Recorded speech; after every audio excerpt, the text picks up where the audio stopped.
And now, you're tuned into RBLR, the home of Tampa Bay's RBLR Sports.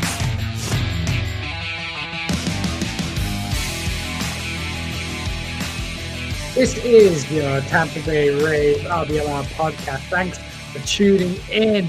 I am your host, Pat Davenport. I am the host now, by my co-host, Zach Dabb, because he was muted and I got to do the intro. Zach, how's it going? I heard there was some kind of special celebration on your side of the Atlantic Ocean. There was, and it was a very enjoyable celebration for me this year. Spent some time with family, ate some good food, got to walk. We went to this place in Savannah, Georgia, where it's just this rich guy. I don't remember his name, like Kessler, I think is his name. This super rich guy. And he just has this building. And in this building, there's just like a bunch of fossils and a bunch of like geodes and ammonites and stuff. And it was like really cool. And it was like totally free to go in. So it's not really relating to anything Thanksgiving related, but I did that over the weekend and that was a lot of fun. And I just thought I would tell you about it because I really like geodes and fossils, and there's not a lot of call for geode and fossil talk on a Rays podcast, but no, now you get to hear about it. I think you can, if you have the right rock to bring in, you can actually trade it in and they'll give you a Cranidos. I think that's what I've heard. And you know what's funny is there was actually a fossil at the entrance that had a like prehistoric like ray in the middle of the fossil. Maybe I'll find a way to like post it on social media or something. But it's really, really cool. If you're ever in Savannah, Georgia, you should go and go to this place on the Savannah Bay over there. It's really neat. Nice. Yeah, I mean, something that's turning me into what feels like a fossil is this phase of the MLB offseason. I think this is like the worst part where like the 40-man rosters have kind of set themselves for the offseason. And then all the free agents then take a while to like do anything. And therefore that holds up like the trade market as well. So like things are going to go at a snail's pace for like probably till around like mid to late December. Yeah. Before things start really kicking into high gear, before they actually turn the stove on, unless you're particularly moved by Ryan Halsey going to the Orioles. Which you might be. And if you are, then you're just the kind of person that should be watching this show who is a sicko who just loves baseball. And we welcome all the sickos into the podcast. If you are joining us for the first time, thank you for joining us. We got a jam-packed show for you. Even though it's the offseason, even though you would think there's not much to talk about, we got a lot to talk about. We're going to talk about the one move that was made this week that is pretty significant and does impact the 2026 roster in a big way, most likely. And in addition, we're going to be doing a player review for several of our big infield guys. As you know, if you've been following this team, a lot of the thump in the offense comes from the infield. We're going to be talking about that today. If you are a return viewer, we appreciate you coming back. And if you do us a huge favor, drop us a subscribe or a follow. Helps us out. It's free. It just really helps us out and helps get us out into the universe for more people to enjoy. So hope you'll do that if you've enjoyed. So we're going to jump right into it, though, because we got a lot to talk about. And we're going to start with a piece of news that was a little surprising, and that is that the Rays went out and re-signed Jake Fraley after allowing him to leave earlier and him electing free agency. They picked him back up. Yeah, it's been a busy offseason for Jake Fraley because he got dumped off the 40-man. The Rays claimed him on waivers and then dumped him from their 40-man and now signed him again. They've signed him to a major league deal. It is a major league deal. And it's for $3 million. And with the option for it to go up to, I think, $3.4 million based on the amount of days he spends on the active roster is the big thing. So it's an incentive-laden deal. It's less than what he would have earned, was projected to have earned via arbitration. So that's something that the Rays probably considered when they dropped him. They were like, could we sign him to a real deal for less than the arbitration fee? Consider the if he meets all the incentives, it'll be 0.2 million less. And maybe they'll go, wouldn't you rather just not go to arbitration? And have it hanging over you and earn a little less. And yeah, it's an interesting move because Jake Fraley, we talked a little bit about him when we picked him up, is that he is cosmically average. He is the most average baseball player in the major leagues right now, maybe. Like, grades as a perfectly average corner outfielder. You wouldn't want him in center field. He's like got slightly above average speed. Is pretty decent at drawing walks. Doesn't hit for much power. Will probably hit you somewhere between a 90 and a 110 WRC plus with so defense and speed. Like, it's so average, but that might be what the Rays need right now. And I think that's a key piece of this is that average should not be interpreted in this context as a bad thing.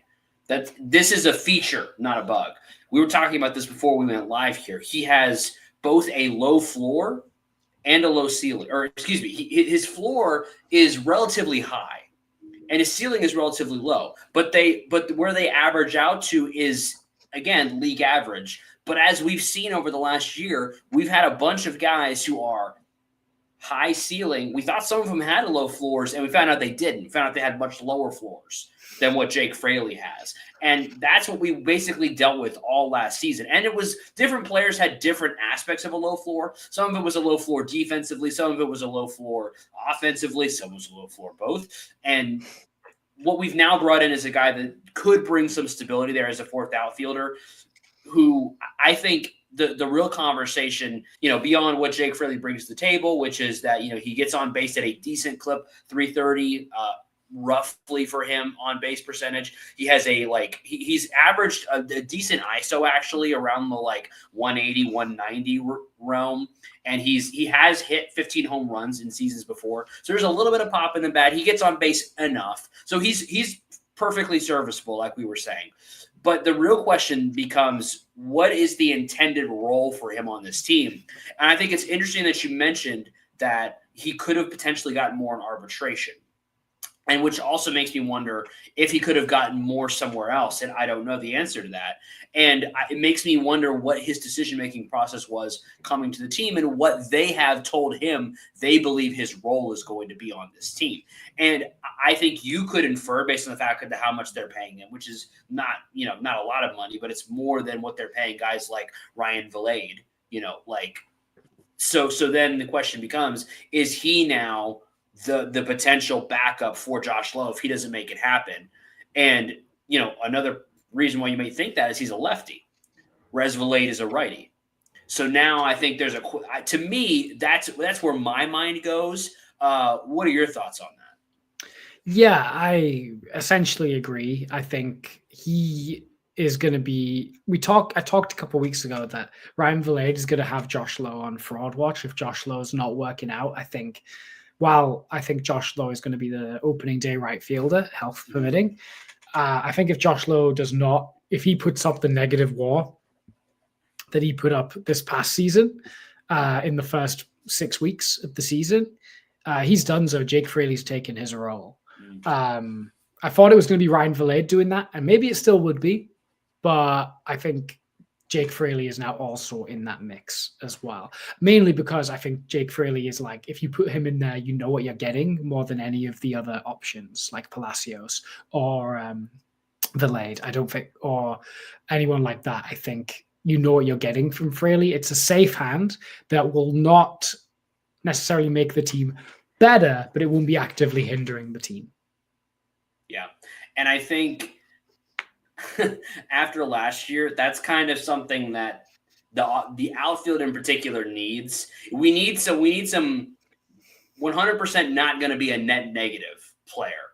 We need some of that out in the outfield. And so obviously I think we all agree that we would have liked it to come in the form of someone a little bit more exciting with a little more upside than what Jake Fraley brings. But I can at least kind of get behind what they're doing here with Jake Fraley. And I think at this point, that seems to be the Rays solution to this problem, at least for now.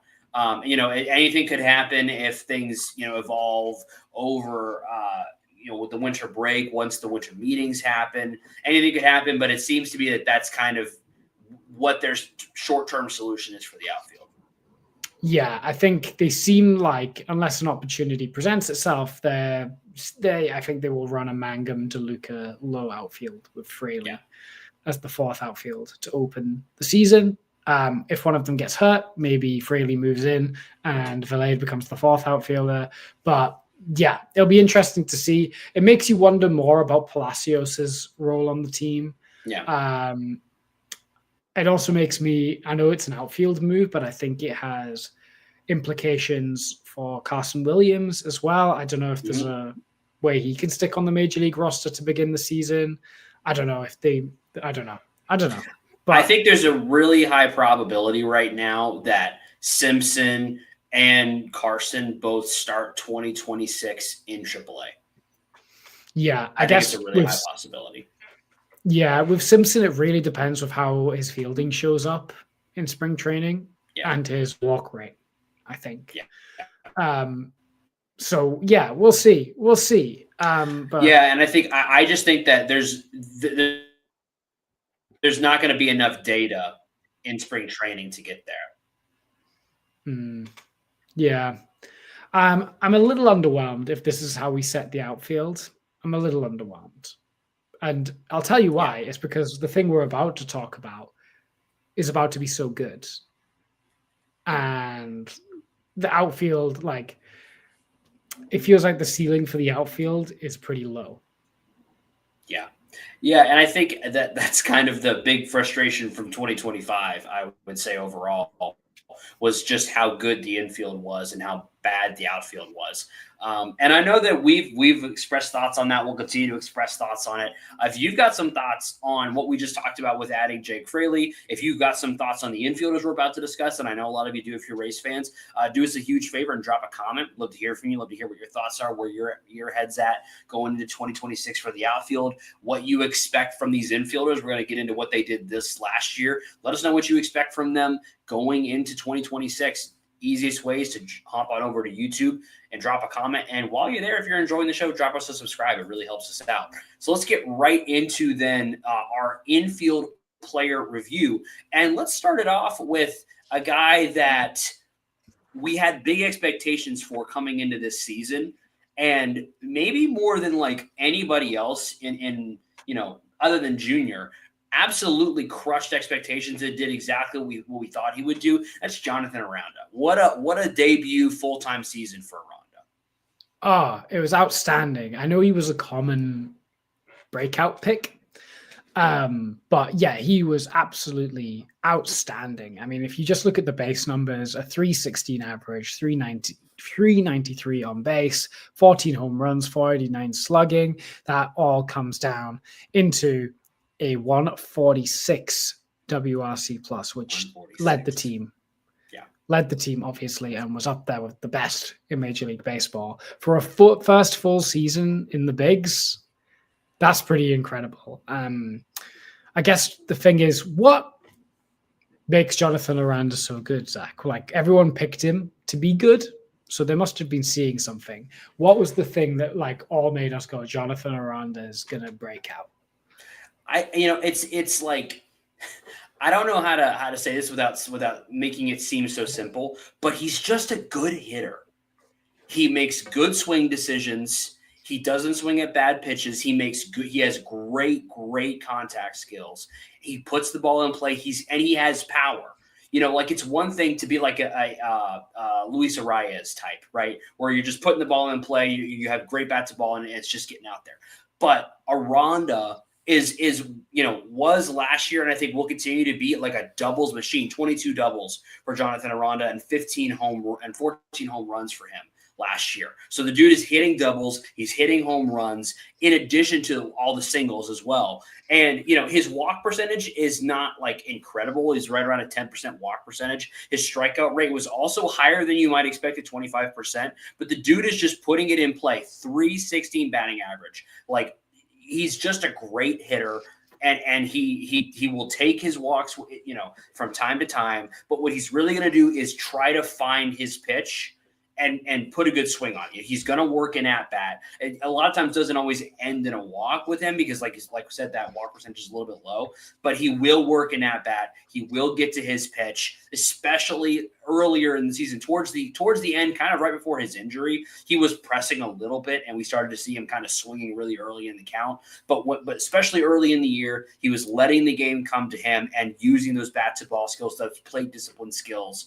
And it was everything we had seen from him at the minor leagues translated to the major leagues. And, like you mentioned, he's not been a defensive liability this last season. And that was the key thing for him, to just show up and not be a liability. He's done that, and he's cemented himself as an everyday starter. Yeah, more than that. I mean, he could be an all-star most years. I think he's going to be in the mix. I mean, I remember Absolutely. there was a big kind of hipster campaign amongst MLB fans, not just Rays fans, of being like, Aranda's the good hipster pick over Vladdy to start the game at first base, the All-Star game. And he was absolutely deserving of that. I think my favorite thing about Aranda is none of it felt fake. And it's interesting because none of it felt like it was overperformance, but his bat speed is actually really low. He hits the ball really hard. His average exit velo is really high. It's in the 94th percentile. His hard hit percentage is in the 96th percentile, and he's really good with his launch angles as well. But his bat speed, really low compared to the league. It's way lower than the rest of the league, in fact. Which is literally means that the way he is generating is because he's barreling the ball so much. His hand-eye is unbelievably good because he's always just getting the barrel on the baseball. So he doesn't need to swing as hard. Yeah, he's got a very direct to the baseball swing, and it shows in the way that, the ball, like you said, the ball comes off the bat with the exit velocity. And I think also just eye test, which, it definitely is not everything, but just watching him play game in, game out, that you can just see the dude mashes. And I don't know that he's ever going to be a 30, 40 home run guy. He might be a 20 home run guy, but he could be like a 30, 40 doubles guy if he continues to stay healthy and as he gets more and more acclimated to major league pitching. I just don't think there's a lot of holes in his game. There's not a lot of things to attack for opposing pitchers. He doesn't have these huge holes in his strike zone. He's going to put good swings on just about any pitch in the strike zone. But he's also going to know, because one of the things that's kind of interesting about him is he has a relatively low zone swing percentage at 65%. So he's even selective with pitches in the strike zone, trying to take advantage of pitches that are good, good pitches to hit and that he knows he can do damage on. And when he does swing, he makes good contact. And that's what I think allows him to be so successful, despite, like you said, the low bat speed, where he's not just swinging at everything and trying to, and just because he believes he can make contact. He knows where his strengths are, and he makes good contact in those zones. And if it's not in where he thinks he's going to make good contact, he either fouls it off or doesn't swing. Yeah, exactly all of that.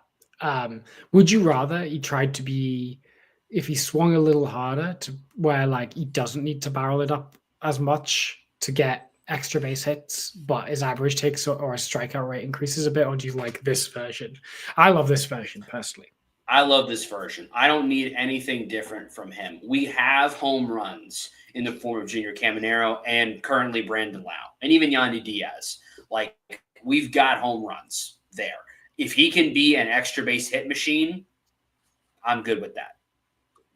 Yeah, hitting Aranda, a Diaz, Aranda, and then Caminero and Lowe is that's exactly how you draw up any start of a lineup. Yes. You could put that front four up against any front four in any lineup. Absolutely. And apart, it's up there. I think it's better than the Yankees. Judge is better than any of those four hitters, but the things people around Judge aren't that good. No. Well, yeah. When you take that top four, I mean, it's the only teams that are confirmed 100% better are the Dodgers that have because they have guys that have just done it for longer and have that experience. But just talent and ability that we've seen. And then there is some experience there with Yandy and BLowe, but it's a great 1-2 punch righty lefty. And you got a young righty and a young lefty and an experienced righty and experienced lefty. So that's kind of neat. Yeah. I mean, I wouldn't want to navigate that if I were a starting pitcher. Like, hello, welcome to the game. You've got the hardest, one of the most selective hitters in the game in Yandy Diaz. So you got your strike zone. You got to be in the strike zone straight away. Then straight after that, you got a guy that likes to barrel it up and is also very selective in Johnny Aranda. And then if any of those get on base, watch out. Lau and Caminero are swinging for the fences, looking to bring him home. It's nasty, and you can't get comfortable because, like you said, it's righty lefty, righty lefty. Right. And you could, even if you wanted to, you can also put a Chandler Simpson or a Jake Mangum somewhere in there for an extra on-base guy that can be messing around in your head on the base path. So there's the top half of the Rays lineup, as we'll discuss with Yandy and BLowe here in a sec, is very strong. And again, it's gonna have to be for this team to get anywhere next year. They're gonna have to continue this performance. So in that vein, you kind of already mentioned it. But do you feel like there's any chance for a regression for Aranda going into 2026? There might be a small one. Sophomore slumps happen to the best of guys, right? But I would still imagine him to be significantly above average as a hitter. Yeah. This might sound crazy, but I genuinely think the floor for Aranda might be like a 120 WRC plus. Yeah. Instead of if he doesn't hit a 140, you kind of go, okay, fair enough. But I'd be very surprised if it was below 120 for sure. Yeah. Well, and with the kind of the archetype of player that he is, he kind of can't afford to be hitting less than a 120 WRC plus, because then what are you doing? Like, what's your role on the team if you're hitting less than that? But I agree with you that there's no flashing red sign in his numbers. Everything is, what we expected, what we envisioned going into the season is exactly what he was. And now it's just a hope that he can continue that. I don't think there's anything that pitchers are going to see in his game that they can really exploit. Like, they're going to make adjustments. They always do. But again, I think that would be more like maybe he comes down to a 135 WRC plus as opposed to a 146. Like, that's possible. Like that's possible. But even if that's the case, then he's still going to be providing a lot of offensive value, and we're going to be really happy with it. Yeah, I mean, the only thing that looks in my head is, okay, he's got slow bat speed. Maybe we have to hit him in with really high velocity. Yeah. Like, that's the only game plan I can think of. Which is easier said than done. Yeah, you don't necessarily always have those guys ready to go. Yeah, so or you hit him and then now he's on first. Yeah, that's the one thing. He did get hit and didn't lose a couple months to injury, which is a shame, really. Yeah, because I think he could have got to 20 home runs had he not missed that time. He probably could have. Yeah, he had 14, and with an extra 6 weeks, maybe could have got at least threatened it. So I just hope that's not like an injury where you go, oh, is he injury prone? That's just like, oh, that's a bad accident. Yeah. So I wouldn't even get worried about health, because getting hit is something that's kind of out of your control. Yeah, and he hasn't had serious health issues previously, so nothing too concerning there. I was a little concerned when it was I believe it was a wrist injury, and they can be really hard for hitters to come back from, but he didn't seem to miss a beat when he came back. He was fine. When he came back, he was fine. Yeah, which was exciting to see. So all in all, if you were going to put a grade on Johnny Aranda's first full season with the team, what would you put? It's impossible to not give him an A. Yeah. Like, he's threatening an A+. Like, I'm going to give him an A. I'm going to give him an A. Is he your A+, or have you already given your A+ to Junior? I gave my A+ to Junior. And again, I think he had the potential to get an A+ if he finished out the season. But this is not his fault, because he got hit and he was injured. But if he just found a way to not be injured, you have to wonder, it's a huge what if. What happens at the end of this season if he's around in a part of these games? There's a lot of close games at the end of the season. A lot of games could have gone the other way with one more hit here or there. I just have to wonder. Like if he had been around, is there any scenario where the season ended any differently? And so that's not his fault, but it is a shame. And I can't give you an A+ if you only played 106 games. So it will be an A for him though, and it well deserved. And he's a guy that is like of the couple of guys that I think could win an A+, he's in that group for next year. Yeah, 100%, 100%. Yeah, I wouldn't be surprised if he led the team in WRC Plus again next year. Very possible. Love Johnny Aranda. We talk a lot about a Caminero extension. Yeah. I know, like, obviously, but would you say that maybe it could be, if you can't get a Caminero extension done, is the Aranda extension the move?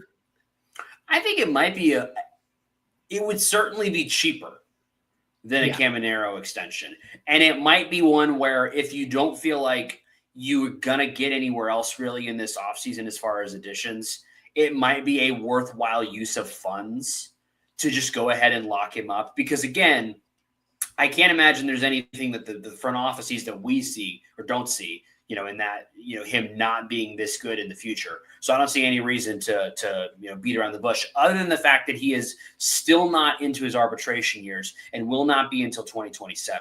So I do think there's a world where they wait until next year and then sign him to an extension. Like I think it actually is totally possible that they wait until next year and then try to lock them both up, Aranda and Caminero, after next offseason. But we'll see. But again, I would not be mad at it. I think it would be it'd be a good decision if they went ahead and tried to lock him up. Yeah. If we were a real baseball team with real money, it would have happened by now with both those guys. Well, yeah. I think teams are definitely like, I think definitely most teams would lock him up next year. I think a lot of teams would still let him play out this year because he's not even on arbitration yet. But again, like I think it's a scenario where if he plays well again, then it's like, let's reward him for the good play and lock him up, get him on a deal that like starts at a 7 maybe, or somewhere from a 5 to an 8 and grows up to like a 10 or 15, something like that over the course of maybe like a 6 or 7 year deal. That would be nice. Something like that would be nice. Yeah, 100%. I mean, if we were the 2019 Atlanta Braves, we would have been all over it. Well, we would have also signed like Jake Mangum to a extension as well, probably. But yeah, big A for Aranda. Impossible to give him anything lower, I think. Speaking of people that really performed, the guy that Aranda kind of usurped as the everyday first baseman, kind of pushed this guy to a DH role, I suppose now, which probably works out better for him at this point in his career. It's Yandy Diaz. And what a year Yandy Diaz had, Zach. Yeah, and it's interesting that you mentioned that, because he was markedly better this year than he was last year. 15 points of WRC plus better, a whole Fangraphs win better than last year. Mm-hmm. And I think it's totally possible that a part of that, some of it maybe was he had an amazing season the previous year and was coming down off of that. But I do think there's a very real possibility that he's on his feet less, and I think really grew into that DH role. And I think it's a really good fit for him, because he's a professional hitter. He's the kind of professional hitter in the vein that like people talked about Nelson Cruz when he was so good, where he's just a hitter. He's going to hit wherever he is. And he was fantastic this last year. Just continued to be up there with batting average, batted another 300 season for him, another on base season in really good spirits, up 20 basis points from the previous year, 366 for him this year, and slugged way better than last year at a 482 slug, which we love, ending in a 135 WRC plus for him, which again, 15 points better than the previous year and good enough for 2.9 F4, almost 3 F4. So a really nice bounce back season. Yeah, and career highs in home runs and RBIs as well. Yes. 25, like a 300 average with 25 home runs. Mm-hmm. Hello? Like that, I think Yandy Diaz has had one of the most slept on hitting seasons in baseball this year. 1,000%. Again, like you just said, that's a crazy stat line. 25 home runs, 83 83 RBIs in his age 33 season. He's doing this. This is very impressive. Yeah, he is. I think the Nelson Cruz comparison is very, very good. I think it's apt. He, just continues to age gracefully, continues to be a pro hitter, grinds out at bats. That walk percentage, it's kind of creeping down from where it used to be. Yeah. Like when it was like 2022, 2023, even 2021, when he was like peak walking, he was the like Greek god of walks. It's now kind of like a little above league average now. But he is still hitting the ball really hard. He's still not chasing that much either. And he's not swinging and missing. He's really hard to strike out. He's still smacking the ball into the ground a lot. But he still smacks it really hard. So, do you know what's really weird about Yandy Diaz? What's really weird about Yandy Diaz? He hit more opposite field home runs than he did to the pull side this year. That's like, I feel like in my head, I can visualize that. Like just watching his home runs, really interesting. Really interesting. Like if you imagine a Yandy Diaz home run, you see him hitting a laser that was had a 10-degree launch angle into the corner of Steinbrenner Field where the short porch was. Yeah. So with that in mind, I think we've got to be really careful about Yandy Diaz's power output going into next season. Because a lot of those that went out opposite field would not go out in the Trop. Yeah. So if we see his home run totals drop from 25 to somewhere between 10 and 15, I wouldn't be alarmed. Yes. But I still think there's no real reason to be worried about Yandy Diaz other than he'll probably hit less home runs. You'd like him to start walking a bit more again if he's going to do that, though. Yeah, so there was a pronounced shift in his game from the 2022 season to the 2023 season. In 2022, his walk percentage was higher than his strikeout percentage. So, which is crazy. Yeah.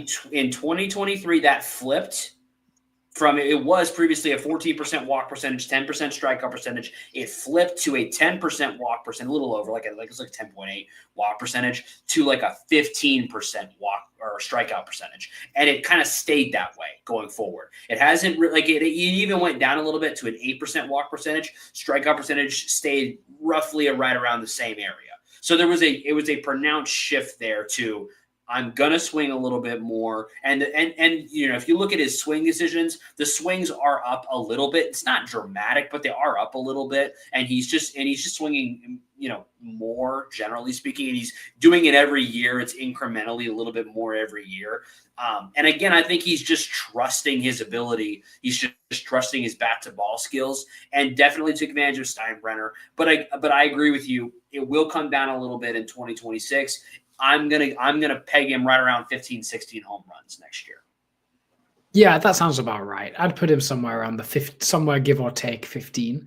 And I think his WRC plus will probably sit around 130 again. Yeah. Which, hey, a 130 WRC plus DH that walks a lot. Cool. Let's run that back. Because you're looking at that point, at least 3, potentially 4 infielders all hitting above 130. And that is about as good as, like we were saying before, I'll run those guys out there with anybody in the league. Yeah. And I think also Yandy is kind of evolved into the kind of de facto captain of this team. I would agree. Yeah.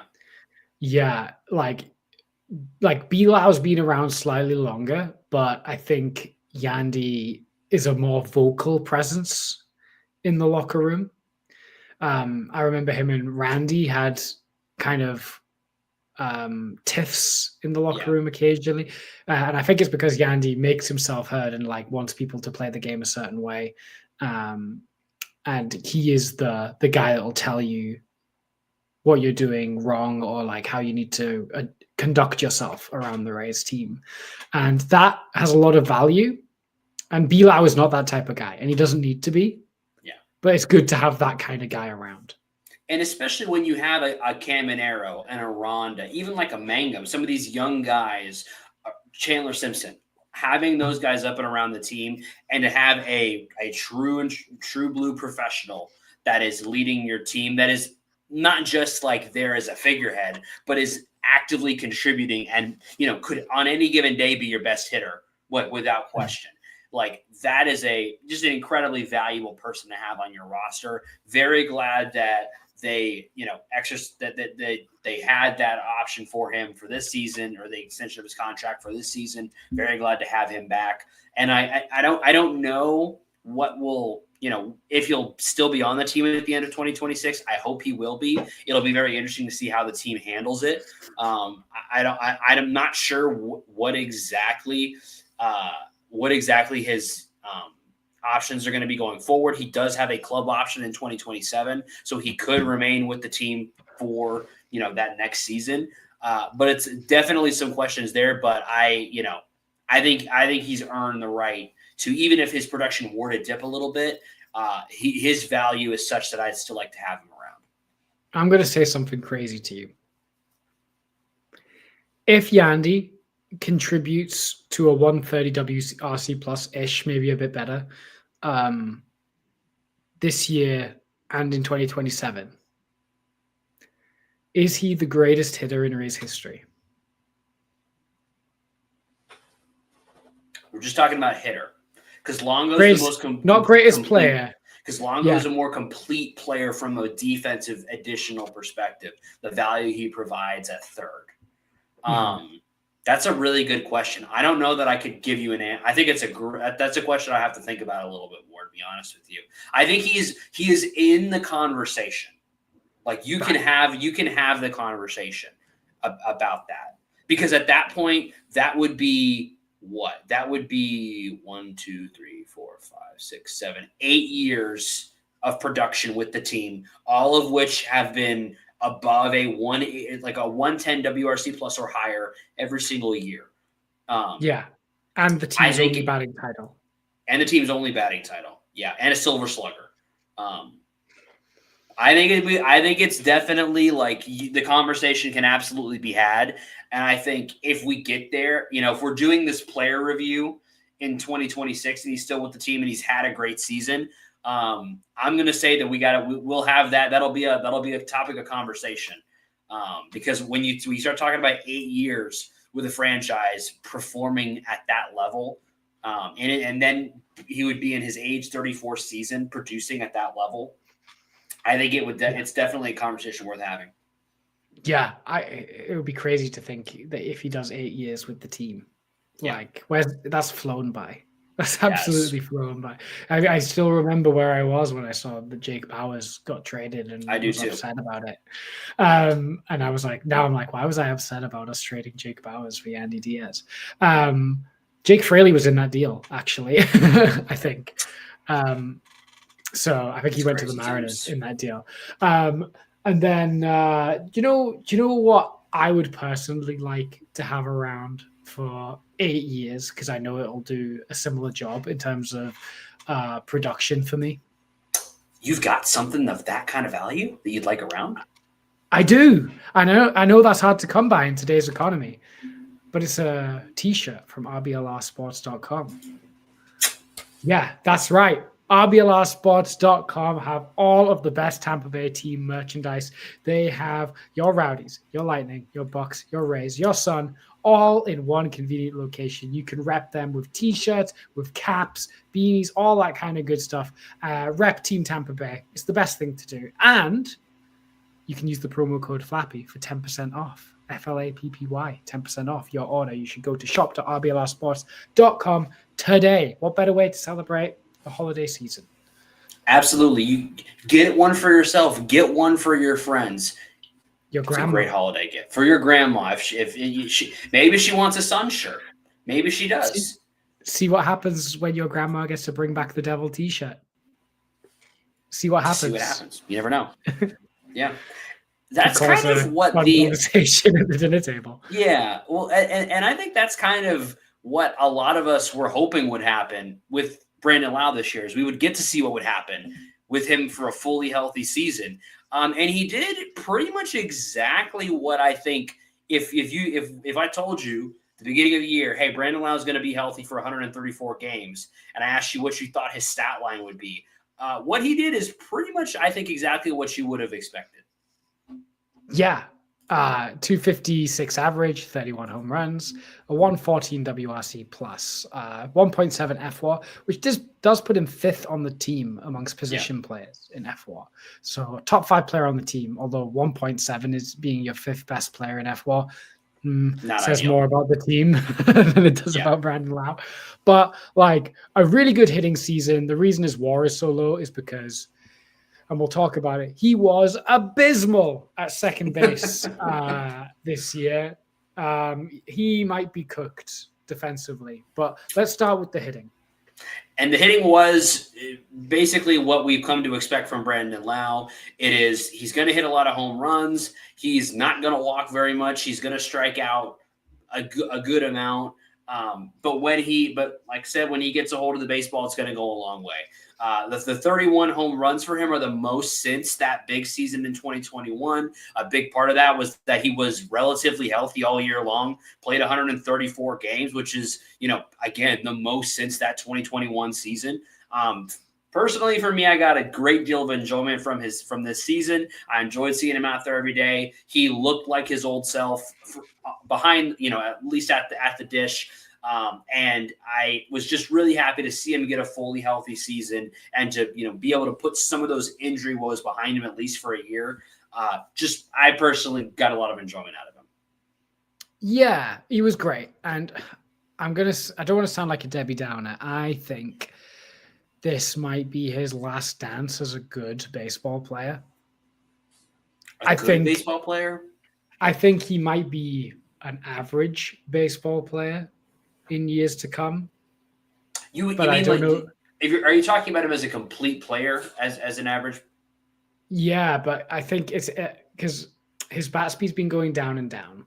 Yeah, and he managed to make it work this year. But his walk percentage has taken a drastic downward spiral. So he's actually hit this year career high. Well, not a career high, but close, like one of his highest batting averages.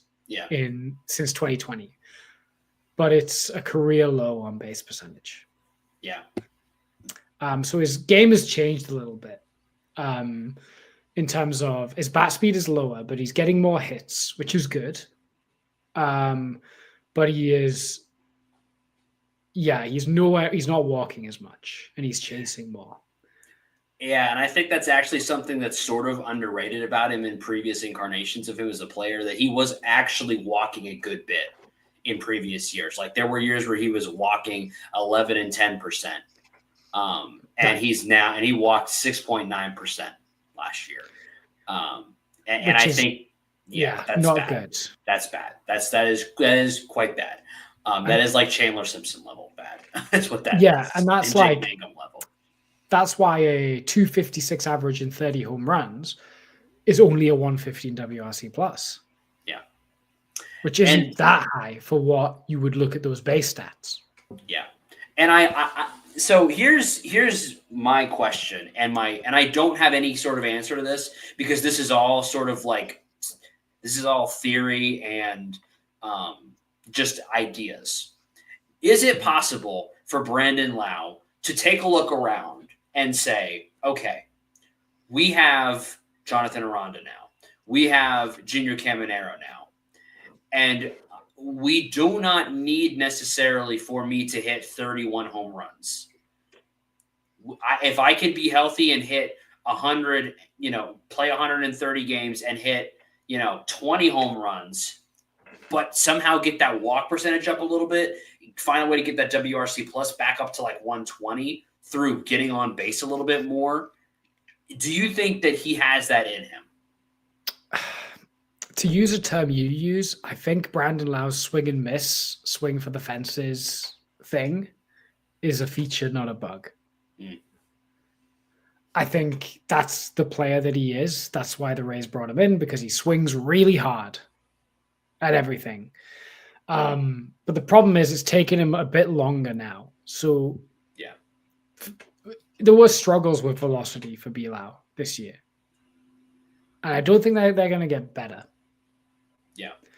So I don't think so. I think he could definitely be more selective. Yeah, that's kind of what I mean. I think he can be more. I think he can be more selective, but I don't think he's going to try and take anything off to cut down the swing and miss. Yes, I agree, and I think that's kind of what I'm getting at. Is could he get back to a 10% walk rate? I don't see why not, but I think pitchers are going to. We've talked about this in years past. Brandon Lowe was a very feared hitter, so pitchers would often dance around Brandon Lowe. Sure. Because he was the centerpiece of that Rays lineup in the early 2020s. Yes. Now he's not.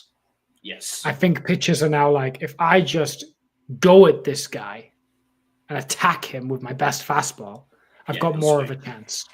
Yeah. So I think he'll get challenged more, which makes it more difficult for him to even be selective.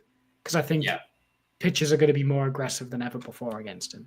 Well, I think that's why we saw all the home runs this year, honestly, is because, like you were saying, you have to worry about Yandy still, obviously, and then Aranda and Junior Caminero asserted themselves. And so I think he was getting a lot more fastballs and missed pitches in the zone than he had been getting in previous years. So I don't know. I'm not sure. Like, again, this is all just like, could this happen? Mm-hmm. I don't know, but that's kind of like if I'm trying to create a pathway where Brandon Lowe continues to be a valuable player, because obviously the defense is just not good anymore. I still think he turns a mean double play, as well as anybody in Major League Baseball from second base, but the range is just not there.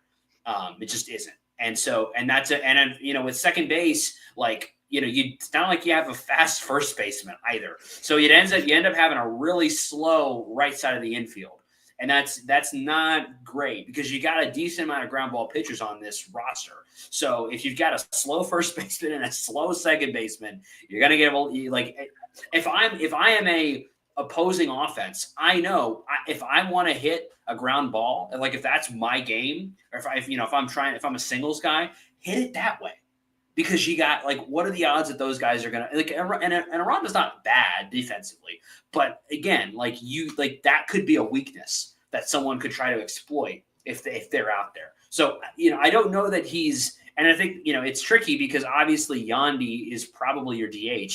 So I'm not exactly sure what the future will hold, for that position, because you've kind of got three guys you'd really like to have, in a world where you didn't have Yandy, or you had either or Yandy or BLowe, they would be your DH. But since you have both, you kind of then have to put BLowe back out at second, where he just hasn't been great. So it's an interesting decision. Obviously, the Rays have decided to keep him, so they must be okay with the trade-off there, and what he can do defensively with the value that he's providing offensively. It'll be interesting to see if there is any sort of a dip in his offensive value, if the age continues to show, what the Rays' decision will be on keeping him out there. If the defense continues to be bad, we'll see. Yeah, we'll see. I think this is going to be his last year with the Rays. It's very possible. But I think we'll also hear in the offseason about him and Yandy trade rumors. Oh, yeah, we will. Because it wouldn't be an off-season or trade deadline without the Rays shopping Yandy Diaz and Brandon Lowe. I think they will both stay. I think if they weren't getting moved last off-season or this trade deadline, I don't know why they'd get moved now. Yes. But I think this is Brandon Lowe's last year. Yeah. With the Rays. And I think I will say this. Number one, I don't see Brandon Lowe and Yandy Diaz both being on the roster to start 2027. I just don't know that I can see that. No. Without some sort of, I don't know what would have to happen for that to be the case. And if the Rays are not doing well at the trade deadline, those two are the first to go if we're not doing well. when we get to the trade deadline, which unfortunately, more so than previous years, I can see the pathway to that happening more than I have in previous years. So I'm just going to hope that doesn't happen because I'd really like at least one more full year to where Brandon can get cemented into second place on the all-time home run leaderboard for the Rays. That's my personal motivation for that. I'd love for him to get 2 more years and have a go at Longo's all-time record, but it's probably not going to happen. Yeah, I think, the only thing that I worry about is what's the succession plan for Brandon Lowe. Because if he sucks this year, there's not really a plan B at second base. I mean, Palacios would probably be that. Yeah. So I guess which I would be fine with. Yeah. And is he the long-term fix at second base as well? I think Braden Taylor is the long-term fix at second base. That's the idea. Okay. But I don't think he is as major league ready this year as we thought he may have been. Just say it that way. Like I think we thought he might be ready now, and I don't think he is. No. So I think 2027, maybe it's Braden Taylor time, or maybe Palacios cements himself into that. But I think there's also a world where Aranda could do some stretches and get out there at second for a little bit. I don't know that would be that much worse than Brandon Lowe, which is unfortunate to say. But I think it's very similar level of production. Yeah, I see all of that. So Lowe is 6 home runs off Carlos Pena for number 2. So he should get that this year. However, he is 104 home runs off Longo. I don't know if he can make that up. That was more than I thought. I thought he was like 80. Nope, never mind. There is a huge gap. Between. So Longo has 98 home runs on second place. That's a lot of home runs. Yeah. So Lowe, you're gonna get to second place probably. Unfortunately, I don't think you're gonna get to the top. Can you remind me what that number is for Longo? 261 home runs with the Rays. 261. So that means, man, it's just crazy how long he was hitting that many home runs for. Because that would mean that Junior would have to be. It's going to take him, like, even if he performs the level he's been performing, he's got to go for like 7 or 8 years before he's really scaring that number. Yeah, I mean, he put up 40. In a year. So you can put up 200 in 5 40 home run seasons. Yeah. So that would be generational. Yeah, you got to get it's possible, but you got to get a wiggle on. Junior actually is currently tied for 20 in the all-time Rays home run leaderboard. Yeah. I think he's going to rise up that ranking very fast. If he hits 40 more home runs this season, that will move him up to the top 10. Yeah. That'll move him past Randy. That's crazy to think about. Isn't that crazy? Because I think we have this memory of Randy hitting all these bombs, but like most of them were hit in the postseason. Like he was kind of a 20 bomb guy in the regular season. He hit 85 regular season home runs as a Ray. Did Randy, which puts him 10th. Still great. Yeah, Yandy's at 99. He needs one more home run to get 100 with the Rays. That'll be fun. He'll do that for sure. So that'll be fun. Crazy that Isaac Paredes made it to 13th. Isaac is one of the he's an interesting what if. Like he's the most. It's like there's more interesting what ifs out there. But he's an interesting one. Like what if they had kept him around, and tried to made him the succession plan for BLowe. Right, that could have worked. It could have, and it would have been nice to have a right-handed power bat last year. But think about this, Zach. We wouldn't have had Christopher Morel if we didn't do that. So, man, I mean, I don't want I'm loving looking at this leaderboard because Junior Caminero is 20th. He is currently tied with Logan Morrison and Ji-Man Choi. 2 absolute Rays legends. 2 One absolute genuinely legends. Yeah. Yeah, I mean, I personally think that Ji-Man Choi is maybe is he a top 10 Ray? For vibes, we're not talking about how good he was. I'm talking about pure vibes. I think he's a top 10 vibes guy of all time. Yeah, I definitely see that. The Rays all-time leaderboards are always fun to look at because like nobody apart from like Crawford, Upton, Longoria stuck around for like a really long time. Yeah. Zobrist, yeah. So it's fun to look at like some crazy statistics. Like shout out Desmond Jennings for being in the top 5 triples of all time for the Rays.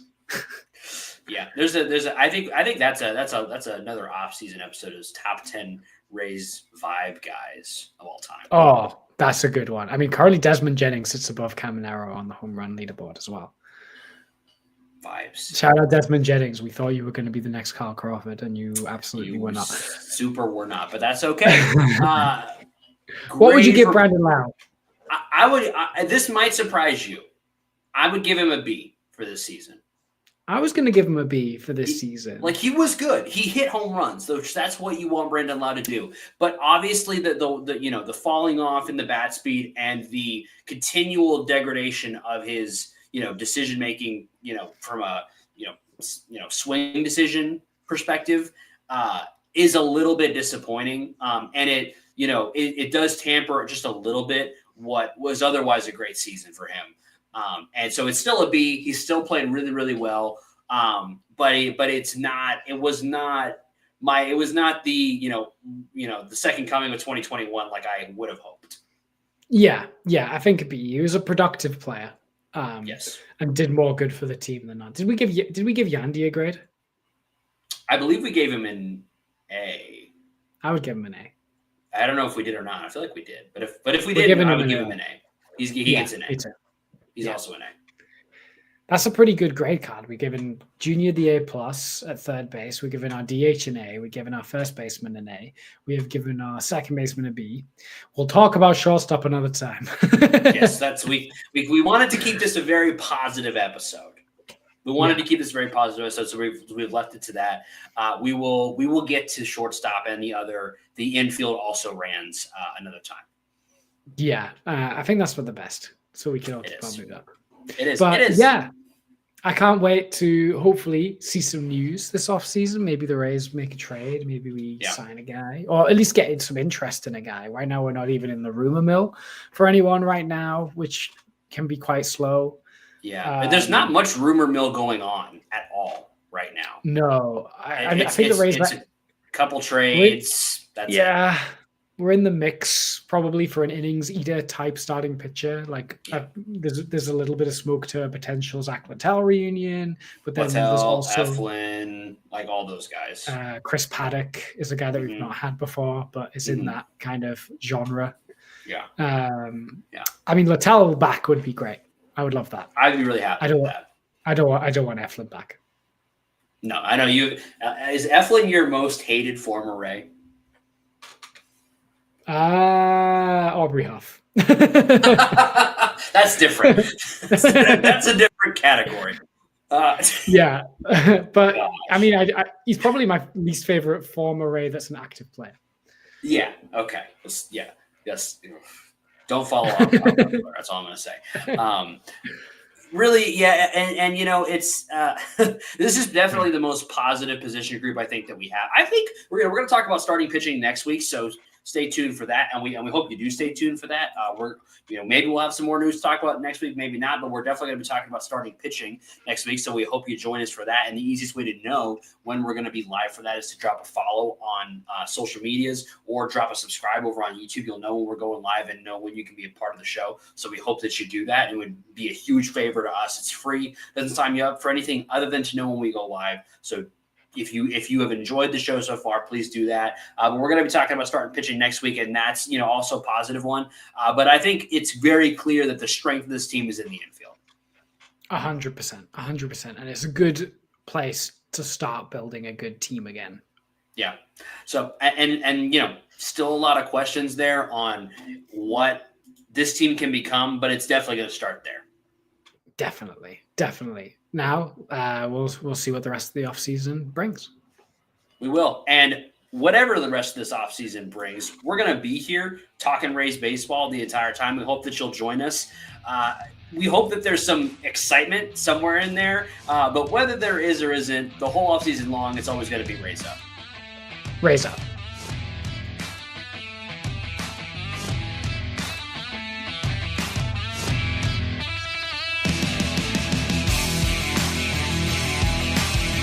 Thank you for tuning into this presentation by RBLR Sports. On your way out of the stadium, please remember to like and subscribe.